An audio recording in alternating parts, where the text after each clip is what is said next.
moment in Bengal and India's history. So I'll just do a little bit of housekeeping before we get started. So one request is to have everyone on mute. And as you come up with questions, please type them into the chat box so that, once Samik Babu's talk is over, we can go down to the list to see what questions have come up, and, he will respond to those questions. And we are also recording this talk so that there can be more people who are unable to join us. They can still access this talk. So I will pass on the mic to Joydeep Dao, who is the co-founder director of the Dishari Foundation. Mantro, thank you very much. I will be very quick. So Dishari Public Library is located in Silicon Valley in the city of Milpitas. You can see the address on the screen. We are a nonprofit, and it's founded and funded totally by public interest, and also we do work with the local communities. And just remind me that I am also doing a multitasking at this point, admitting people in this Zoom session. So I'm going to be a little bit looking at the screen. So at Dishari Library, we believe that we are lending out books. We have about 1,500 to about 1,700 books cataloged with a library management system in place. Primarily, it's a Bengali collection, but we also have books in English, which are on Bengal and India and Bangladesh. We believe that only book exchange is not the primary role of a library, so we are also engaging in activities like discussions, talks, book reading, book discussions, and we also conduct workshops, movie documentary screenings. And our charter is to create and foster environmental awareness, rational thinking, secular ideas, diversity, and social harmony. So this is our contact. Feel free to reach us if you would like to be part of us and also participate and contribute to our goals. Now, keeping in mind what the event of today is that Samik is going to talk about. So this is the year of the 80th year of the Bengal famine, which took place in 1943. And so we are actually engaging in a few activities along this line. Last week, we had a reading and discussion organized by Shikorodana, which is also a book club in the Bay Area. And this was focused on reading from Mohammanantar, which is a collection of short stories that was edited by Purimal Goswami. And then today we are having this talk by Samik Babu on the relevance of Bengali Nabanno in today's world, Bengali play Nabanno in today's world. And then we are also going to be having a few additional events. One of them is going to be organized by Shikorodana.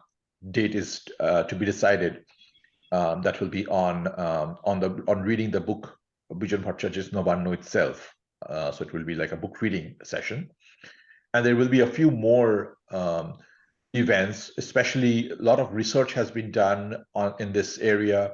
We have reached out to people globally, researchers who are doing research on the 1943 famine and having similar Zoom sessions on the line. That is also coming up in the next. So please contact us and keep in touch so we can share those information with you. Finally, we are also having a book discussion about a little over a month from now, May 18th, almost 2 months from now. This is with Dr. Pranab Bardhavan, who is an eminent economist, researcher, professor emeritus at Berkeley. This is coming up on May 18th. This will be on Zoom and also on the library premises. It's going to be a hybrid meeting, and he's going to talk about his recent book, Charai Veti, which is an academic's global journey. So without further ado, I want to hand it over to Anirban to perform an introduction of Samik, who needs no introduction, and then we start for the program. Over to you, Anirban. Yeah, sure. Thank you, Joydeep. So as Joydeep mentioned, today is the second day of our series of events on the 80th year of the Bengal famine. So in this event today, we are graced with it's a very special day for us. We are graced with the presence of such a personality who does not need any introduction. He is an authority. He is a living legend, a well-known name in the sphere of Bengali culture, one of the most prominent critics of Bengali movies and theaters and arts, and also an eminent translator, editor, and researcher, Samik Bandyopadhyay. Samik Babu, we welcome you to our platform of Dishari Library. We are truly honored to have you with us. Thank you.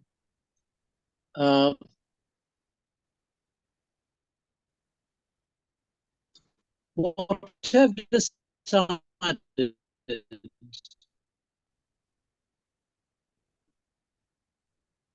is to give a slightly different title, more for Nabanno in today's world.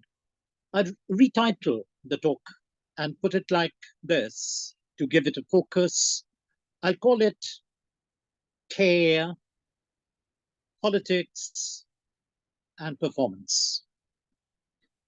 The word care comes along naturally with the experience of the horror of a famine back in 1943.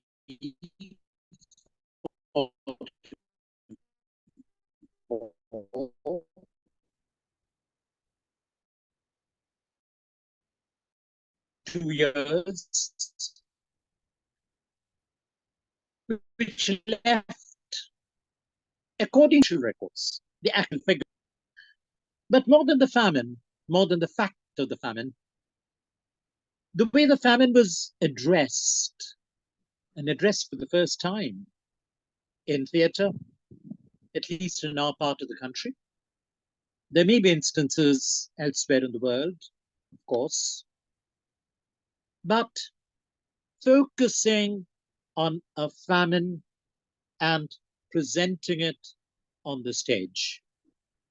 The stage normally, historically, in all its associations, in all its memories, the memories that churn around theatre, theatre has been a medium for entertainment. Famine is an unpleasant, uncomfortable experience, not subject for theatre. There would be rare instances of famine plays in the world. And Nabanno didn't have a model. There was no model to take off from when Bijon Bhattacharya came to write Nabanno. And that gave Nabanno a different character altogether. Bijon Bhattacharya in 1943 was not interested in theatre. It was not exactly a very exciting period in Bengali theatre in 1943. The old colonial theatre, which had begun in 1872, to be very precise, was already in a state of decay and decadence, barely surviving. But one of the last giants, last of the Mohicans, Shishir Kumar Bhaduri, was still around. As late as 1955, the last year that Shishir Bhaduri was performing on the stage in Kolkata,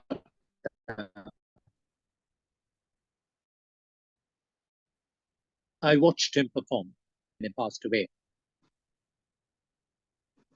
Last of the Mohicans of the colonial tradition, and at the same time, a trailblazer opening up other possibilities for theatre.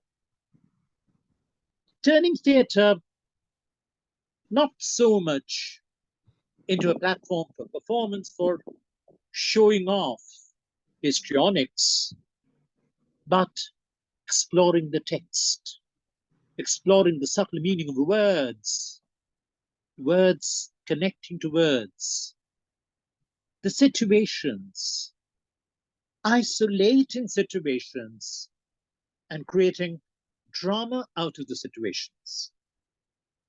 The old celebratory, pompous colonial theatre. The tradition of Garrick down to Irving was cracking in Britain in the 1920s. And that's the point from where Shishir Bhadure had taken off. But Bijunda, as we called Bijun Bhattacharya, didn't care about the theatre. He was an active member of the Communist Party, a journalist. He took pride in the fact that he had explored, he had traveled throughout Bengal, undivided Bengal. And as he once told us, you know, every 20 miles, people speak differently. The language changes. It's not a question of dialects or intonations. The language changes. Words have different meanings. New words come up. New rhythms in the manner people speak. It's the differences between people that emerge through the differences in the languages. He was charmed by it, explored it. He picked up songs. He sang them. He was a fabulous singer. He picked up words. Words with the magic of ideas, with the world of ideas, growing, churning, evolving around them. He was in love with language. And he was in love with reality, not just in love, but in a passionate engagement with reality. The colonial reality of oppression, exploitation, deprivation, and a slow emergence of resistance. Of course, there was a national movement. And by the 1940s, with the World War already there, Japanese bombing flights moving across Sonova, Calcutta, 1940 born, even I remember rushing to the air raid shelters at the sound of the sirens in 42, 43, 44, 45. With all that, the national movement had also taken a direction. The nationalist leaders, they were aware, they could see for themselves that Britain, the colonial ruling power, was in a plight. German bombers bombing Britain. Old cathedrals, houses crumbling. Britain was endangered. And the internationalists were optimistic that they won't be able to hold on to India for too long. So politics for the nationalists had turned into a politics of a series of conferences. Meet at the conference table with the masterclass, with the representatives, the missions, the Cripps mission, and so many other missions. Negotiate. Give them terms. Ask for fresh terms. Come to an agreement on the conference table. And keep the people in tow. Create movements, codes. Create them, manufacture them, to put some pressure on the colonial masters. And then whenever They give you something, they hand you over something, ask the people to withdraw, to go back and endure, wait. That was the politics. The communists had emerged on the scene. There had been two conspiracy cases, the Meerut conspiracy case, the Kanpur conspiracy case already in the 1920s and 30s. But the moment Germany attacks the Soviet Union, the old Hitler-Stalin pact just collapses. And the international communist movement calls on the countries fighting colonialism, fighting colonial power all over the world and India, of course, to desist from the anti-colonial movement temporarily and concentrate on the fight against fascism, the greater danger, the more invasive danger. And with that, the Indian Communist Party gets isolated from the national mainstream, and the conferences continue. The communists are branded as traitors, fifth columnists. This is the setting when famine strikes Bengal.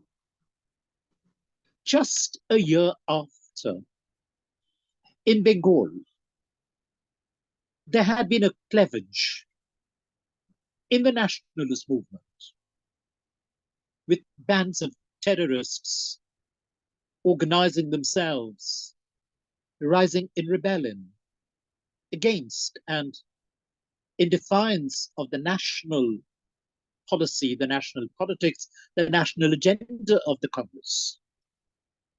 And one of the storm centers was the district of Medinipur. It's in Medinipur that Nabanno begins, in a village in Medinipur. Interestingly enough, there is no direct reference, no mention in the Nabanno text of the 1942 terrorist movement, the revolt of 42, as it is often described, in Medinipur. No mention of that.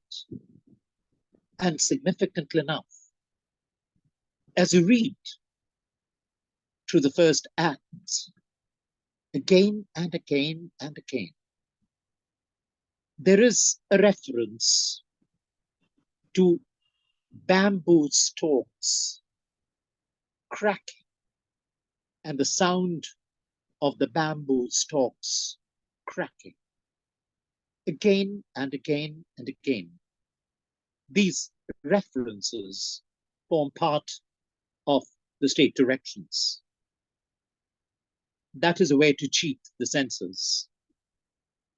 The Dramatic Performances Act, laid down in 1876, was still in operation. You couldn't refer, you couldn't mention the terrorists in their uprising and the firing, the soldiers firing, the army in action against the terrorists in Medinipur. You see people dying on the stage.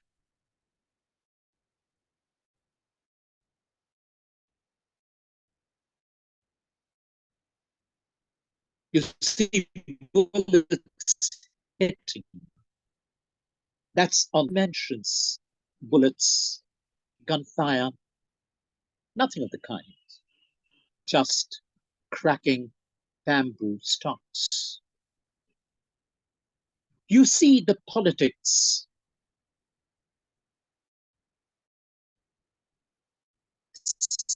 seeping into the text, coloring the text, giving the text a different kind of attention, an inattention, a reality of violence, deadly violence with fatalities, impinging on the text, and the text moving through it.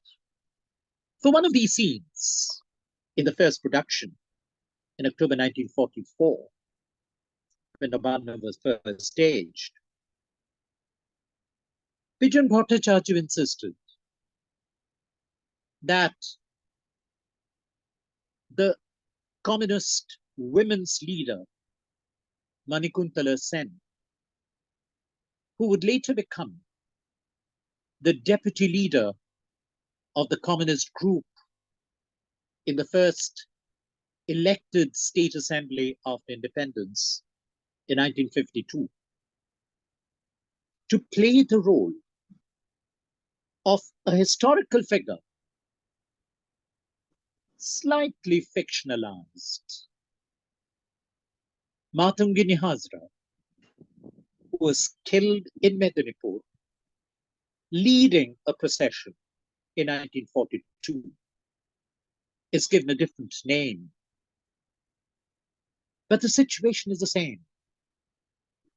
She holds up the Congress flag, the national flag, as it was then called and described, leads a procession and is killed.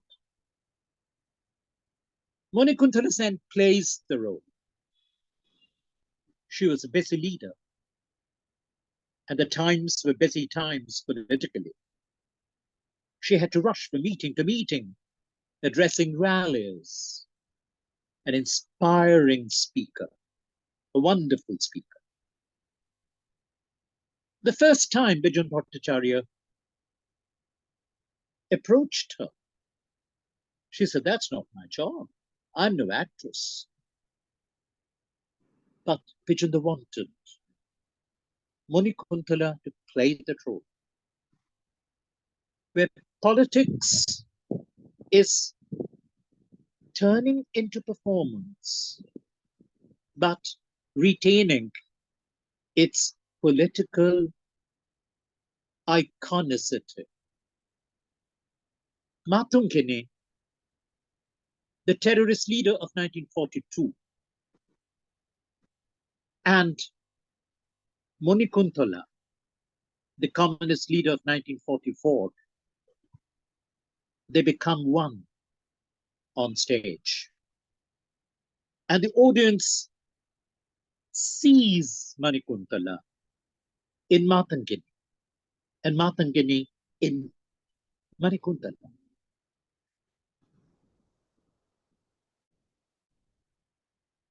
The Communist Party was not a part of the 1942 movement, but it had inherited the mantle of 1942 in 1944, even as the war raged. And the Communist Party had taken upon itself the cultural platform, the cultural, call it stage, in all its meanings, in all its implications. And it's there where Nabanno is enacted. Not pure performance, not entirely politics, but both mixing, mingling, merging, and creating an energy. When Bijanda comes to write Nabanno, a man not interested in theatre, a man who never thought of writing plays, he found the decadent, decaying colonial theatre completely useless. He didn't care for it. He didn't watch plays. but there was reality. The reality of the streets and the starving people forced out of their places, migrants in the big city, locating themselves. I deliberately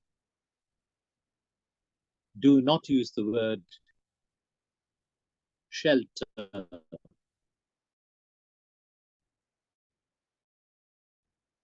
Or finding shelter. They were under shelter.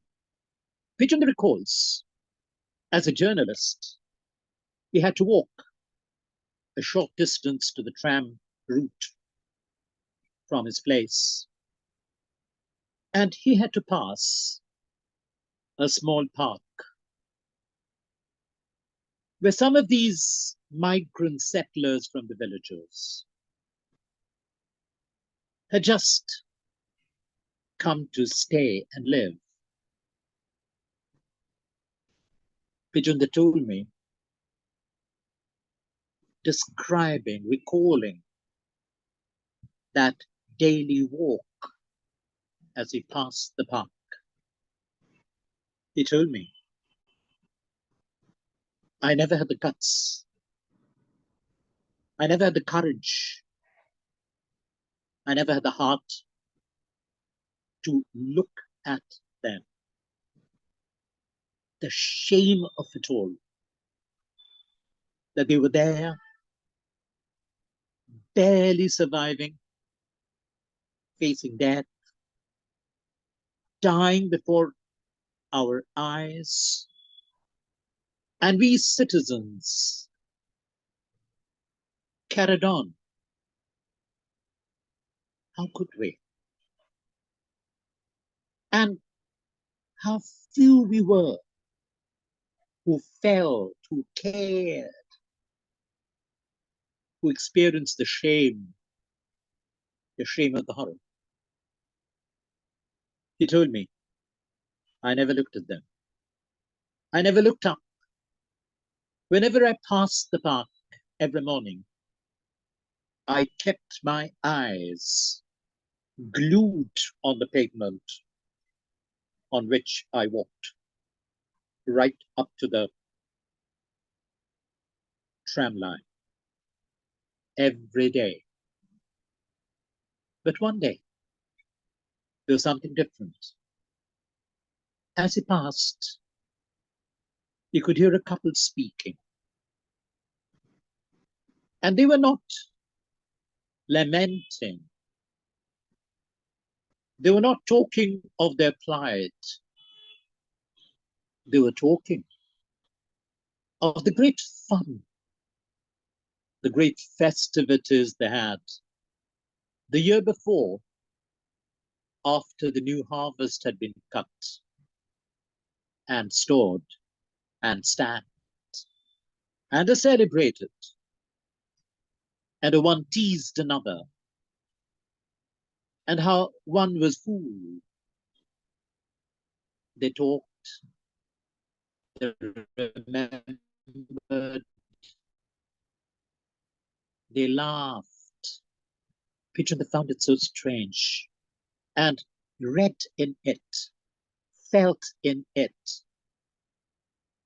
the grand passion for life, the mad yearning for survival.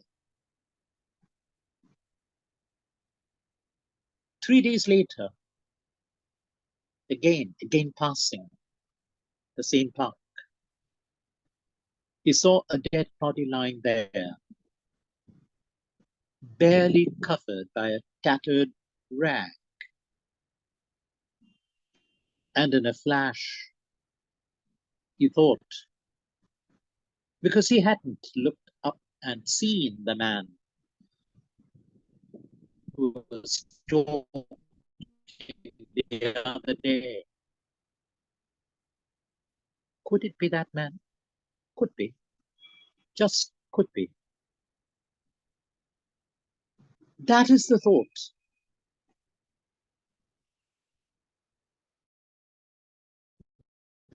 That is the shocking thought. He felt they must be able to speak to us, and we must learn to listen to them. And how can that happen? Can we just be dumb spectators and allow people to die of hunger on the streets of our city just like that? And he felt the only way that they could speak is if they could come on stage and they had a play to act out. And out of the play, they could speak their story, how it all happened, even how they died. That is how Vision the First thinks of Nabanno, a play. It's only a play that could bring those voices growing out of their experiences, making the experiences come alive. That's how it began. He wrote the play, read it out to a small group of writers and artists, an organization initially called the Anti-Fascist Writers and Artists Association, later renamed the Progressive Writers and Artists Association. At a session, their regular sessions in their office, a hall, sort of a hall, a makeshift hall, where they gathered from time to time.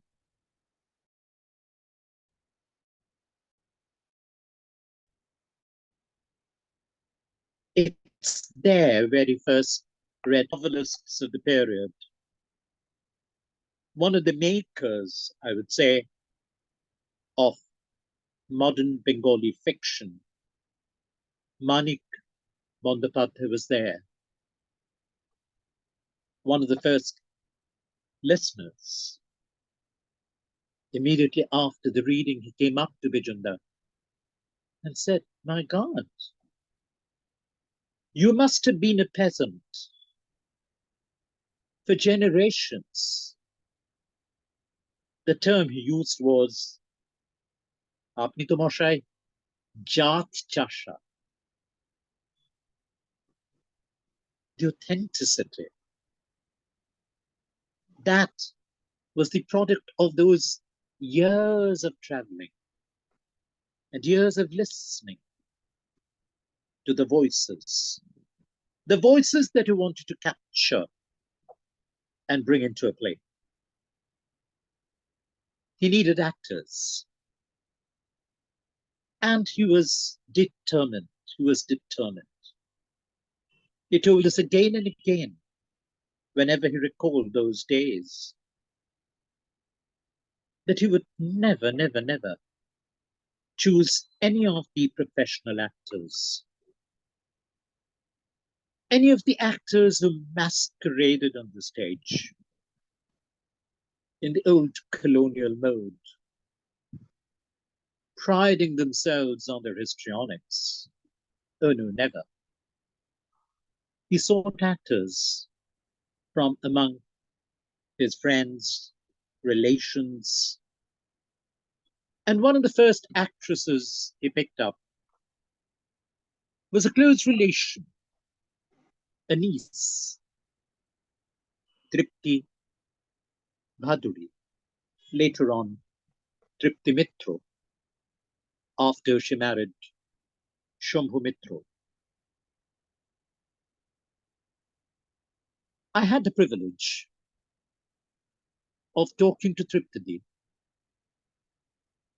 And she shared with me her experiences of moving into Nabanno. Again, the beginning lay in that idea, that word that I used at the beginning, care. Just the care, the urgency of care, the pain of care, the burden of care. It came in a manner with Bijunda. It came in a different manner with Triptadi. Triptadi actually belonged to a village far from Calcutta in northern Bengal. She had come to Calcutta to study. There were no good colleges in the remote village where she was born and lived and grew up. She had relatives in Calcutta. She came over and was staying with a relative, a senior relative, settled in Calcutta, an eminent journalist. It was a big house, and lots of people, dependents, lived in that house. They had a room each. It was a practice those days in Calcutta, a very common practice. If somebody who came from a small town and made it big in Calcutta, sometimes as a lawyer, sometimes as an academic, sometimes as a journalist. In this case, Triptadi's uncle was a major journalist. The city successful man would let relations, even distant relations, from his home place to come down and stay in his house. Hospitality was offered to dependent relations, neighbors, friends' children.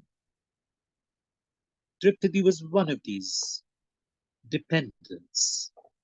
She had a room of her own. She went to college. It was a women's college. The women's department ran in the mornings. Her classes started at 7 o'clock in the morning. She'd walk over to the college, it was close by. She'd be back by noon.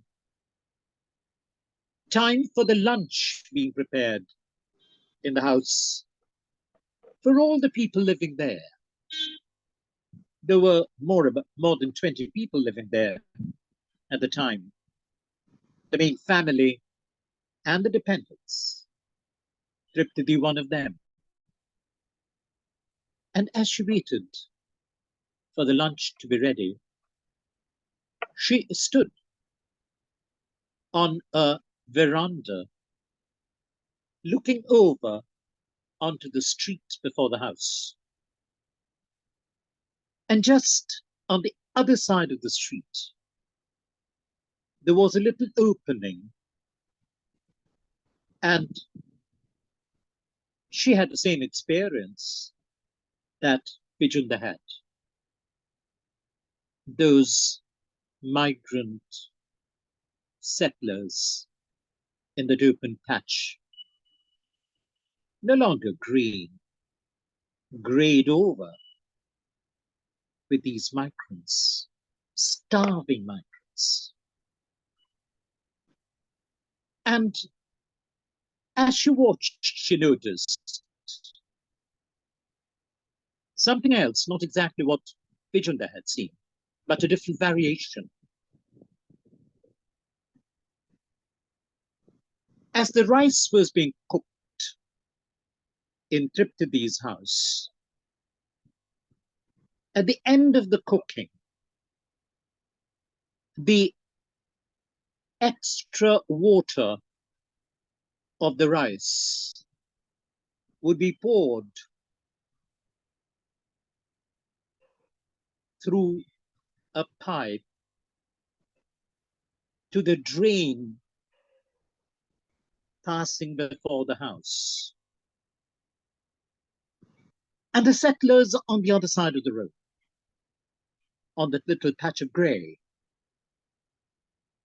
the women, they would bring their small utensils to the end of the pipe and catch the rice water in the bowls before it fell into the drain.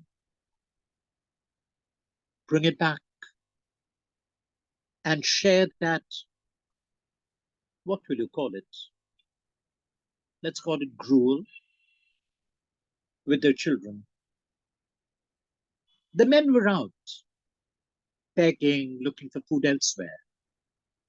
The women and the children were left to themselves. This was a regular scene.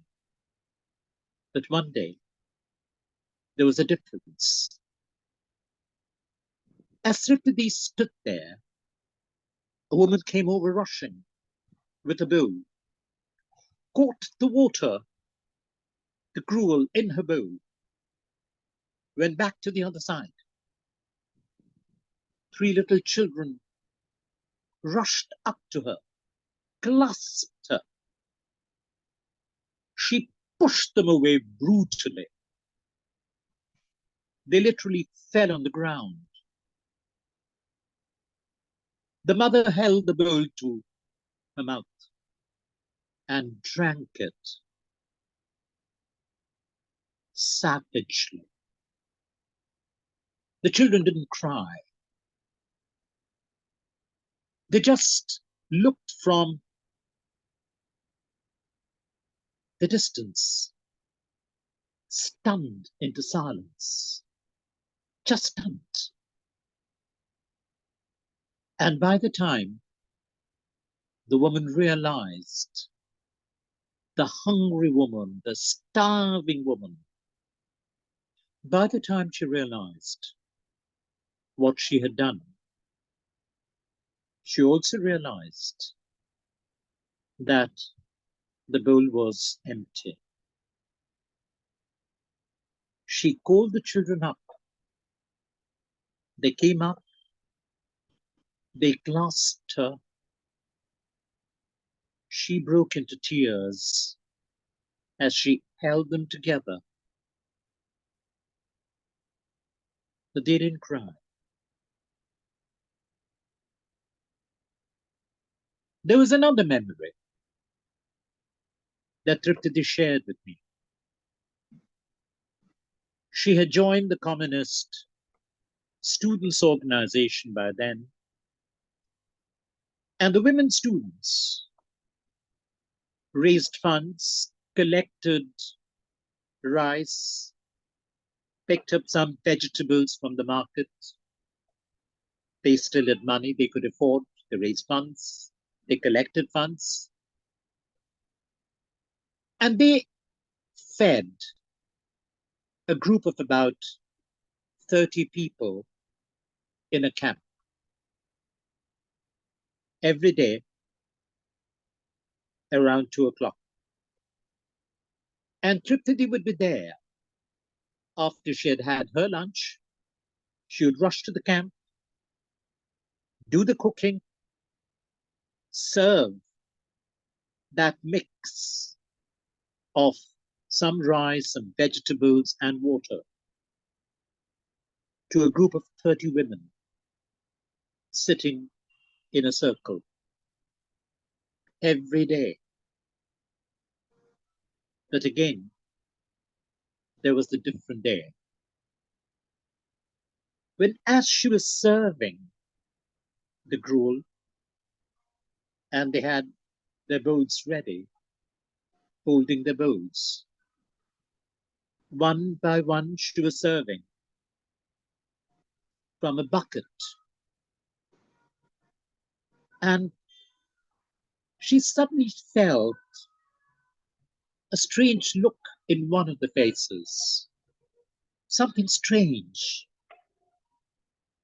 She put the bucket down, rushed over, extended her arm, and the woman fell on her arm and passed away. Death on her own arm. Triptidi would tell me, whenever she performed her role in Nabanno, after the show, they would all come out, the actors and actresses. The people had bought their tickets, paid for the tickets, of course. But at the end of the show, the actors would spread out a piece of cloth and people would contribute whatever they could. And that would go for the food to be served next day in the different camps, including the one of which Triptidi was a part. So Triptidi would tell me, she put everything that the character needed on the stage. But there was something more that she put in, because she was thinking of the women she would serve the next morning. People had to feel within, cry within, and give the money for the food next day. So it was no longer a piece of theatre. It was a politics of care that was charging, defining the performance. For Monikuntala Sen, in a certain manner, a political leader who was playing a historical Matangini Hazra and playing herself and playing the character at three different layers or levels. Triptidi doing the same. The politics of care translated into performance. In the making of the play, I could see that in your program, in your future program, you will have a reading of the play, and that's a reason I am not going into the play too much, but sharing with you all that I could derive and gather from the memories of the participants in that wonderful conjunction of care, politics, and performance. The play Nabanno opens in 1942 with the movement of the terrorists, the resistance culminating in the death of the role that Monikuntala Sen played, the Matangini role, renamed, of course. But historically, what had happened, and that piece of history as the ground of politics, while the terrorist movement was being crushed by a brutal army force, and machinery. A deadly flood struck Medinipur. And all of these things together,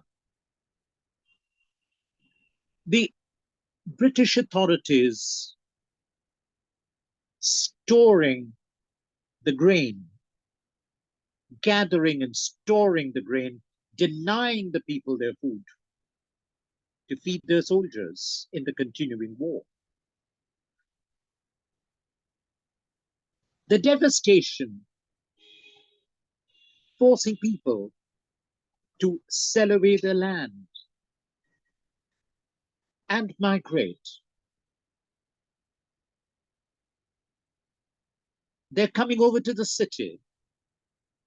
The exploitation, the indifference, the sheer cruelty of the city, the indifference of the city.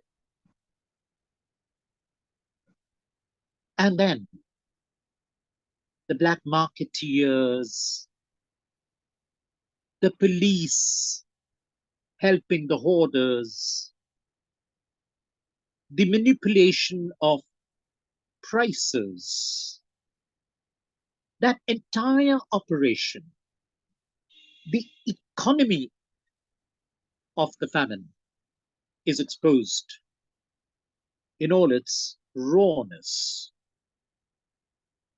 And of course, on the stage itself, on one side of the stage, a wedding ceremony with the rich guests. On the other end, on the same stage, side by side, a stage intentionally uncluttered with props, keeping it free and open, and allowing the performance, the bodies, to create the situations. On the other side of the stage, people around a dustbin with the waste and the offal, and human beings fighting with dogs, and dogs brutally biting men. All made part of the performance, and the performance designed with a conscious rejection of the props. Even the word props, property, that sounds so obscene when the context is the famine. At one point in the play, one of the characters says, the only disease that we know of is hunger. Hunger is the prime driving disease, the pandemic that rules over the Nabanno universe. And yet, in the last act, those that survive, they come back and they find their language, a language that they had lost in begging, in screaming, in being silenced by death on stage. They recover their languages. They sing. There's another harvest coming. And Bijunda completes the circuit. So care, politics, the politics of care define a performance. that makes Nabanno so special and unique. Thank you.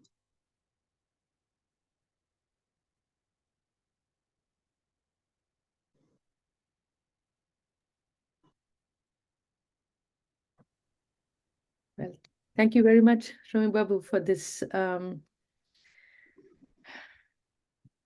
I didn't know if I would be able to speak at this point, but thank you very much. And there are some questions in the chat. And if you could, do you want me to read out the question to you, Shami Babu? Will that be better? Or would you like to respond to the question? I think Mansoor, you can go ahead and read them. Okay, so this is a question from Anirban Das. These are two questions. One is curious how the memory of the Please. Yes. The first question is curious how the memory of the famine survives in the collective memory in East Bengal. Do we have similar examples of plays or cinema or literary works about the famine in Dhaka or the rest of East Bengal? As far as I know, no. The answer is no. Because the famine, the Medinipur floods, the terrorist movement, and the combing operation of the army, all these had been concentrated in Medinipur, and Calcutta was the nearest city, in a way, in a manner. And therefore, it is more a story of Medinipur to Kolkata. And of course, some more districts affected between Medinipur and Kolkata. That's one. The other thing is answering another part of the question. Apart from Nabanno, the only other creative, quote unquote, representation of famine is a wonderful film called Chinnamul, which is about the refugees. But still, the memory of hunger, the memory of starvation, that hangs on, and the compulsions of migration, they hang very much on Chinnamul. And also the fact that Nimai Ghosh, the filmmaker who made Chinnamul, was very much a part of the team that made Nabanno. So there is a continuity, I would say, between Nabanno and Chinnamul. Migration being, of course, a common factor, and hunger, which is an inevitable, inescapable, irreversible part of migration. Thank you. The next question is again from Anirban Das. It's there had been attempts by Satyajit Ray and Mrinal Sen to engage with the famine with their cinemas. Ghatak, being part of the project Nabanno, does not take it up as a project or make the famine a central theme in any of his films. Is Nabanno a difficult text to make into a cinema?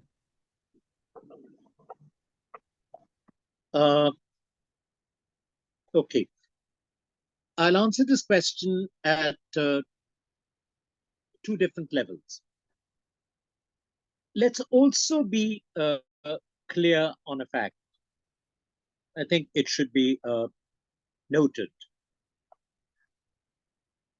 Recently, Satyajit Ray's letters to his mother from Shantiniketan, where he was when the famine took place, have just surfaced, and also his diaries of that period 42, 43 into 44. Strangely enough, there is no mention of the famine, no reference to the famine.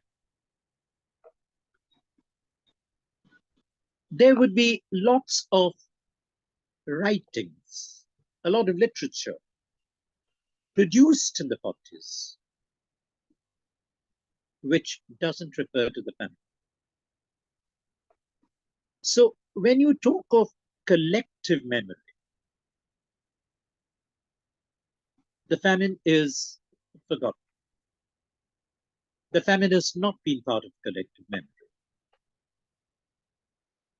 And I think it's a kind of a remembered, or rather, I would say, a sense of guilt from historical recall when other forms of starvation and deprivation appear on the scene in the 70s, that both Mrinal Sen and Satyajit Ray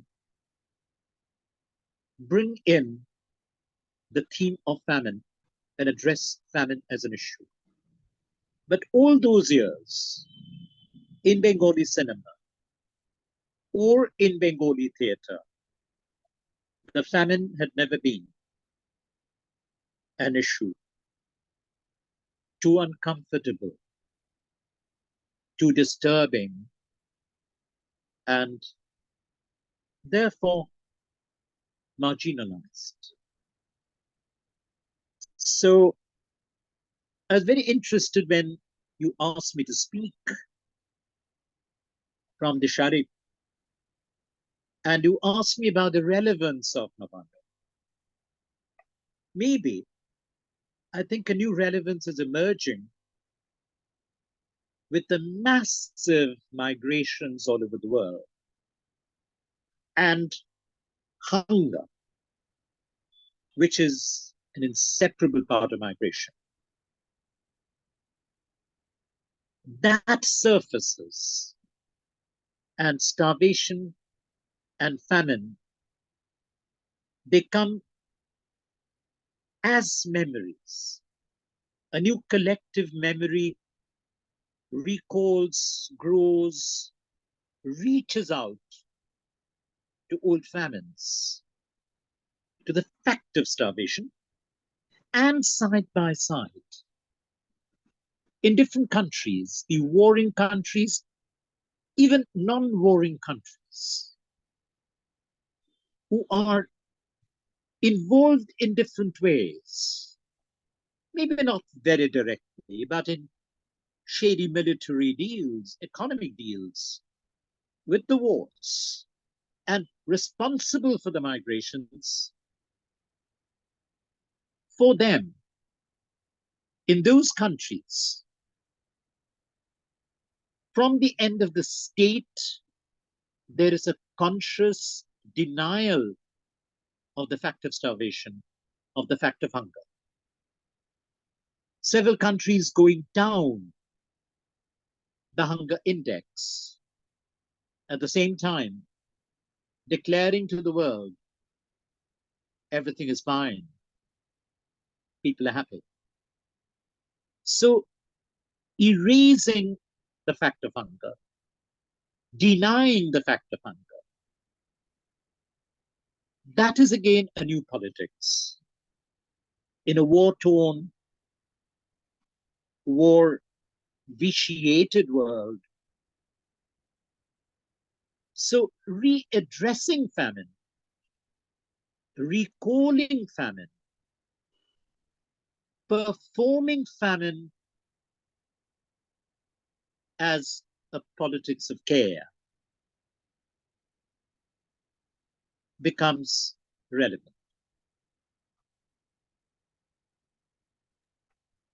Thank you very much.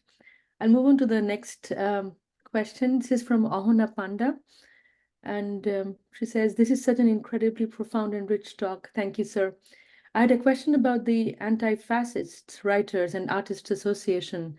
I know that there are worldwide anti-fascist movements at the time, and Bijan Bhattacharya and many others of the progressive writers referenced the anti-imperialist movements world across. How did they define fascism at home in the 1940s?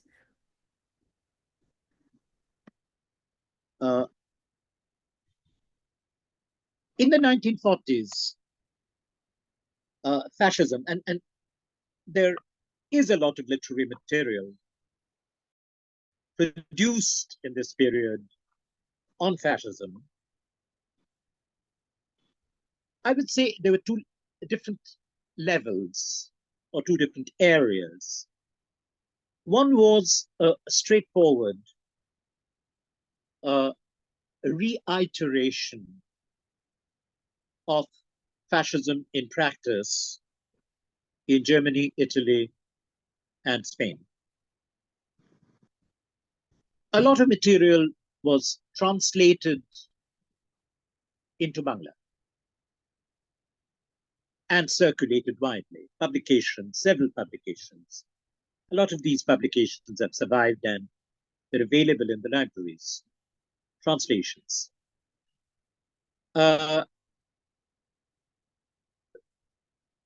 In the 40s,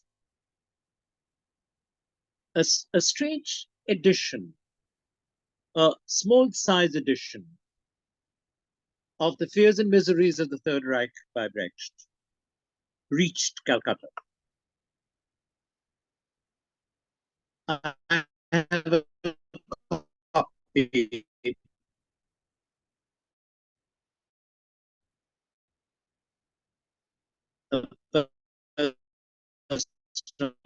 copy dated 90.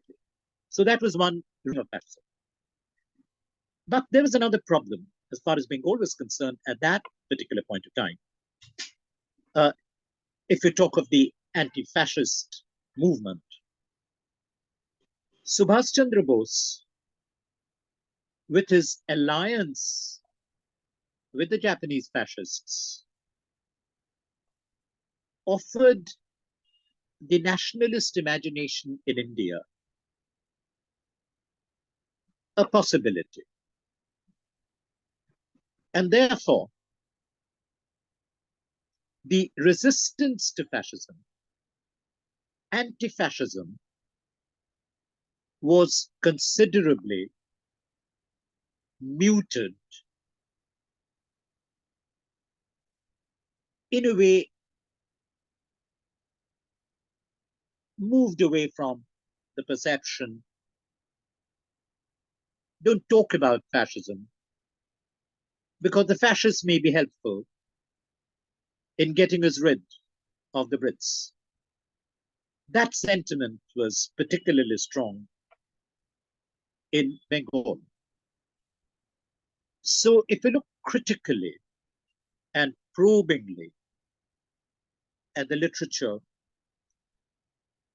even the recorded perceptions of people in the 1940s,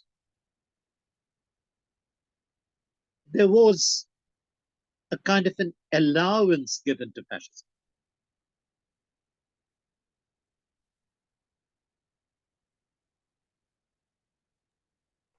Thank you. There are some comments thanking you for this wonderful talk. And I'll just move on to the questions first, and then we can come back to the comments. So this is a question from Shamoita Bandyopadhyay. She says, thank you, sir, so much for such an enriching talk. My question is, do you notice any profound impact of the trauma of the famine from the narratives of people who saw it that seeped into the Bengali culture to our generations? If so, in what ways? Thank you. I would say no. I would say no.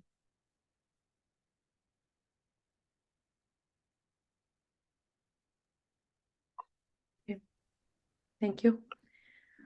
There's a question from Shakti Das. He's asking, he's saying, and then as a follow-up question, Let us not forget the stark sketches of Jainul Abidin of the famine-stricken scenes in the streets of Calcutta. Has there been any other depictions like Jainul's?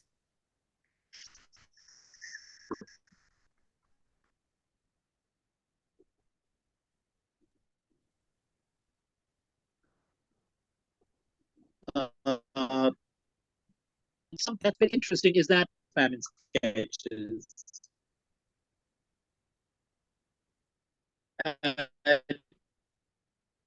Later on, would open up that whole area of work called the wounds, where he chooses paper and scratches, tears them with wounds, bodily wounds, the wounded body. For him, the wounded body is not so much the body of a body wounded by weaponry, but a body wounded by famine. The famine that he had watched and sketched. Chitta Prasad had also done famine sketches. Debogruta Mukhopadhyay had done famine sketches. But the problem is that somehow, thanks to the initiative taken by Bangladesh, Zainul Abidin's works have been much better preserved, disseminated, albumed than the works of other famine artists of the period.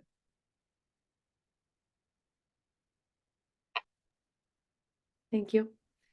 This is another question from Ankur Shaha. He asks, has a well-researched and detailed history of the Manvantar been written? I have read Churchill's Secret War by Madhushree Mukherjee. Any other worthwhile texts that you may recommend?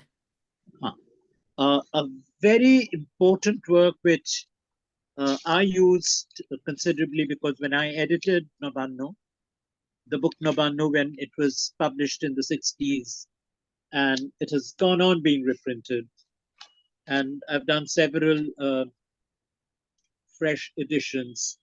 We printed it, we reprinted it in first, I think, in 1986, and then from 2004, it has gone on being reprinted. And one of the major documentations that I found, very detailed work, was by Paul Greenough, Prosperity and Misery in Modern Bengal, the Famine of 1943-44, published by Oxford University Press in 1982. It's a massive work and a wonderful work. And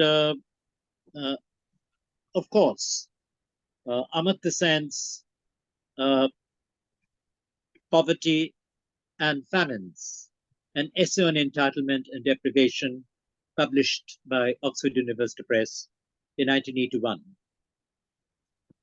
These are two major monumental works and very well-researched works on the Bengal famine, which I used when I studied Nabanno and did my research on Nabanno.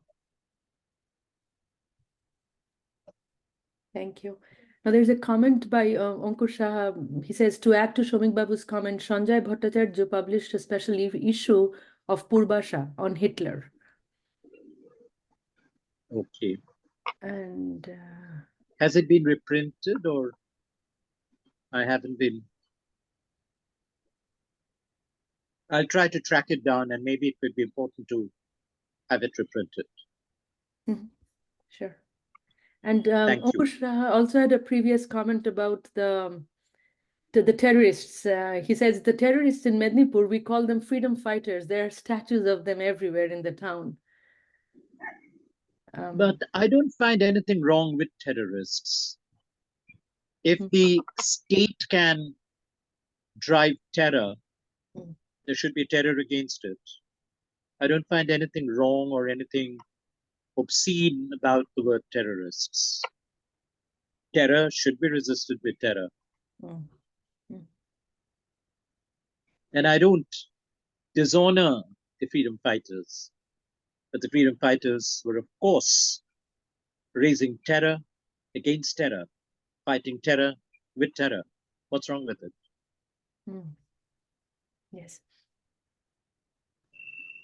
And Bhaskar And Ghosh also the had, fact that the terrorists, the terrorist freedom fighters, took pride in the word terrorists because they were against, at that political point, the nationalist, what should I say, compromisers who were trying to make a deal with freedom rather than fight for it. The terrorists were fighting. And while the nationalists were claiming that they were still freedom fighters.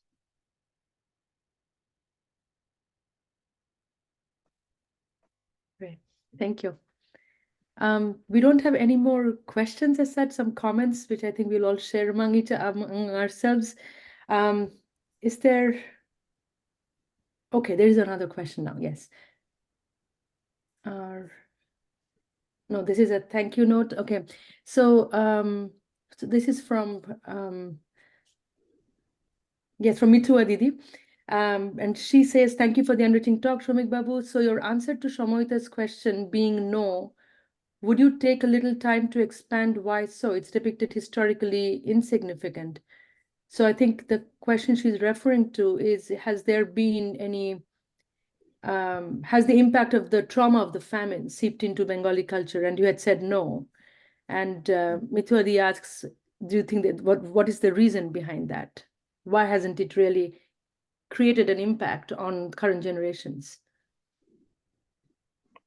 I think there is a very conscious attempt, the point that I was trying to make, to keep the famine out, to deny the famine which is still there, the famine that still persists in the deprivation, in the deforesting, in industrial expansion and its contrivances, creating further migrations, famine situations, and the constant denial of famine and hunger.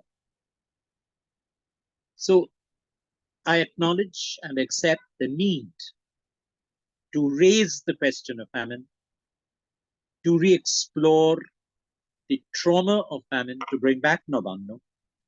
I'm so thankful to you, I'm so grateful to Dishari that you have raised and brought Nabanno back to the table. There has been no session on Nabanno. For years, I haven't had an opportunity to talk about Nabanno, all that I had the rich experience of sharing with you. I've never had it for years. Nobody cares about it. It's a shame.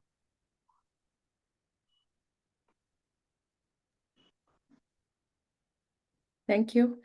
And I'll hand it over to Jadipda so that he can conclude the meeting. So, Shomika, first of all, thank you very much for this extremely captivating and enriching session. I heard your other talks on Nabanno, and I found them extremely poignant, relevant at all times. This was also an amazing talk. There were lots of new details and data that you brought forward that was amazing. And I'm glad we connected during the book fair, and we had that brief conversation where you graciously agreed to give this talk. So I'm really grateful to you. And thank you all audiences who are joining us on Zoom. Really thank you for that, and please feel free to send us any questions or comments, or if you want to be part of this kind of literary, social, political, and very relevant discussions. We would love to have you all on this session. So thank you. Thank you so much. Thank you. Thanks. Jaideep, this is Sky. Yes, Skylar, please go on. Do you have a question? No, this is not about this. So I actually sent you for the 30th March that particular event's PowerPoint. So if you want to use that in your personal WhatsApp. Okay, sure. So just for everyone, we are on the next Saturday at the Dishari Library. We are going to have a discussion on the Israel-Palestine story, and Shobhu Basu, who is on this call, he will be giving this talk. The talk will be at the Dishari Library, 3 p.m. March 30th, and the title is "The Promised Land: Whose Promise and Whose Land." So please feel free once again to join us and send me an email, or send us an email at info@disharifoundation.org if you would like to join. And once again, Skylar, thank you for reminding, and have a great day for everyone here in the US, and also a very good night and good evening for you, Shamika. Thank you. Thanks all.